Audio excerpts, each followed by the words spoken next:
Elle croyait avoir fait un choix. Mais parfois, quand on pense gagner un cœur, on perd une âme. Les murs blancs semblaient se refermer sur elle, l'étouffant. Lina arpentait le couloir stérile, chaque pas résonnant avec son anxiété croissante. Son cœur battait contre ses côtes. Un tambour frénétique dans le silence tendu. Alex était assis près d'elle, un appel silencieux à la connexion dans ses yeux. Elle évitait son regard. C'était plus facile de l'ignorer, d'ignorer la culpabilité qui lui vrillait les entrailles. Lina ne supportait pas de le regarder, pas maintenant, pas après ce qu'elle avait fait. Le poids de ses choix pesait sur elle, lourd et suffocant. Chaque baiser volé, chaque promesse murmurée ressemblait maintenant à une trahison. Le prix de son bonheur, une âme laissée en ruine. Lina. Alex lui prit la main, son toucher hésitant, incertain. Lina tressaillit, se retirant comme si elle s'était brûlée. Son toucher, autrefois source de réconfort, la marquait désormais au fer rouge. Il ne servait qu'à lui rappeler le gouffre qui s'était ouvert entre eux. Un gouffre de sa propre création. Lina. Sa voix était un doux murmure dans le silence stérile.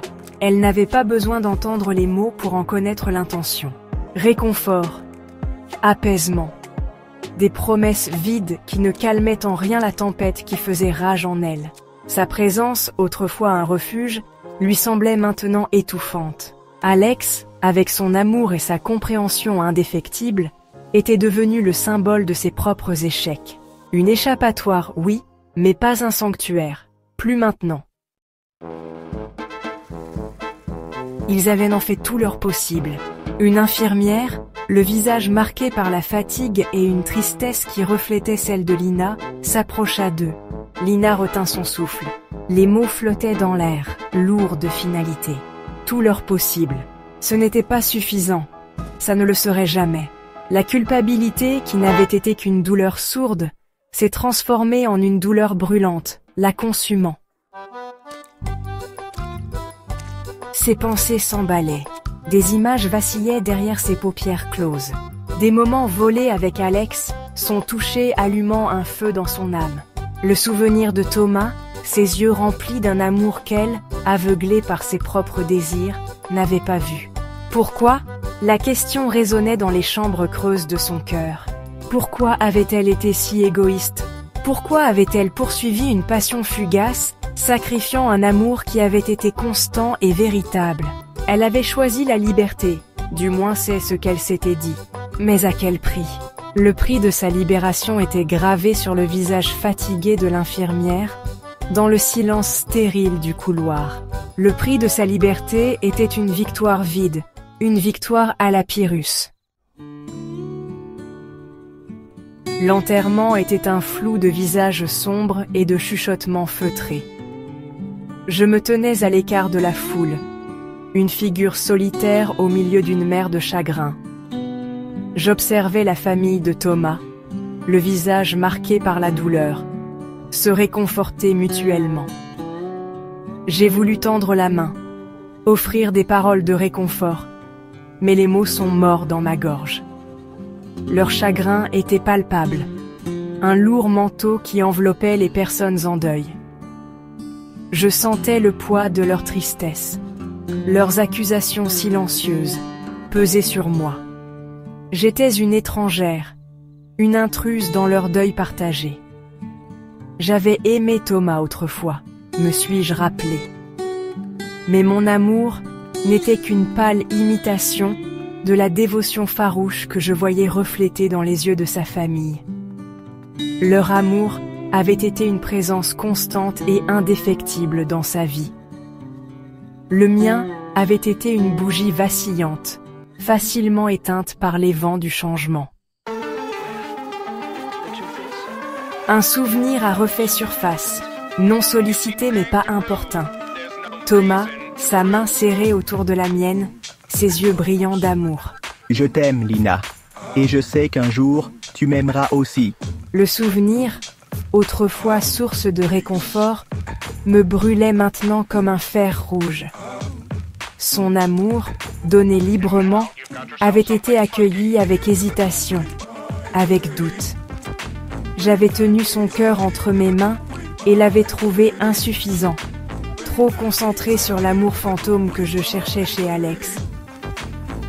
La culpabilité était maintenant physique, un nœud dans ma poitrine qui me rendait la respiration difficile.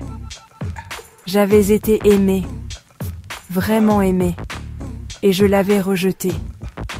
Maintenant, il ne restait que l'amère conscience que certaines erreurs ne pouvaient jamais être réparées.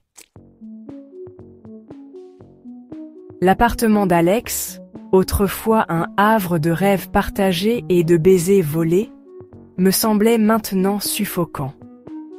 J'étais assise au bord du canapé, mon corps présent mais mon esprit à des millions de kilomètres.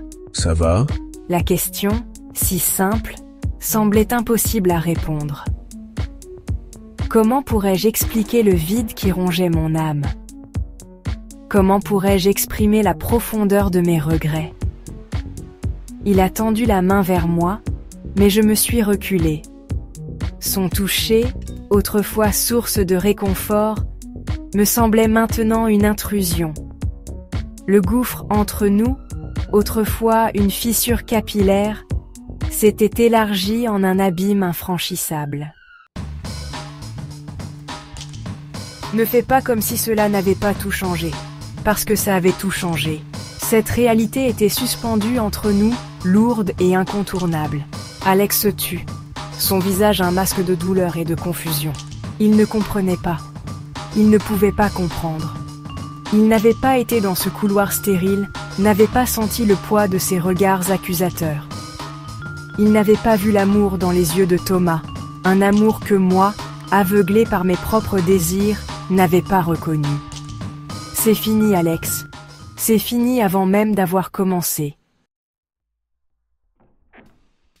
La chambre de Thomas était une capsule temporelle, figée au moment où il l'avait quittée pour la dernière fois. Des livres tapissaient les étagères, leur dos craquelé par l'usage. Une peinture à moitié finie se trouvait sur un chevalet, témoignage d'une vie tragiquement courte. Lina entra, son cœur se serrant à chaque pas. L'air était chargé de son absence, un vide palpable qui reflétait celui de sa propre âme.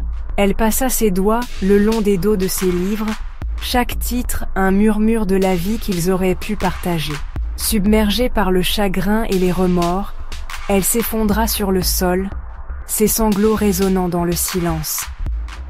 La chambre, imprégnée de son souvenir, témoignait de sa perte. C'était la manifestation physique de l'amour qu'elle avait rejeté, un rappel constant du bonheur qui resterait à jamais hors de portée. Son regard tomba sur une lettre, glissée sous un exemplaire usé de leur livre préféré. Elle lui était adressée, son écriture familière un rappel douloureux de tout ce qu'elle avait perdu. Les doigts tremblants, elle prit l'enveloppe et brisa délicatement le sceau. Les mots se brouillèrent à mesure qu'elle lisait, chaque phrase un témoignage de la profondeur de son amour. Il écrivait de leur avenir, un avenir qu'il ne partagerait jamais.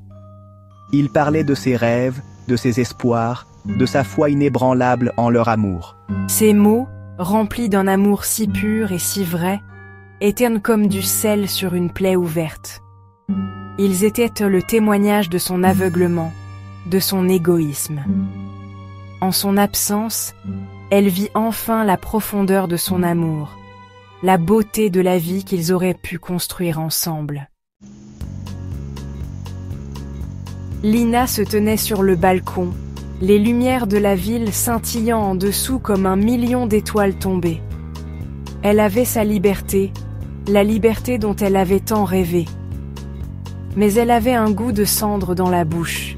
La culpabilité, les regrets, le poids écrasant de ses choix menacèrent de la consumer.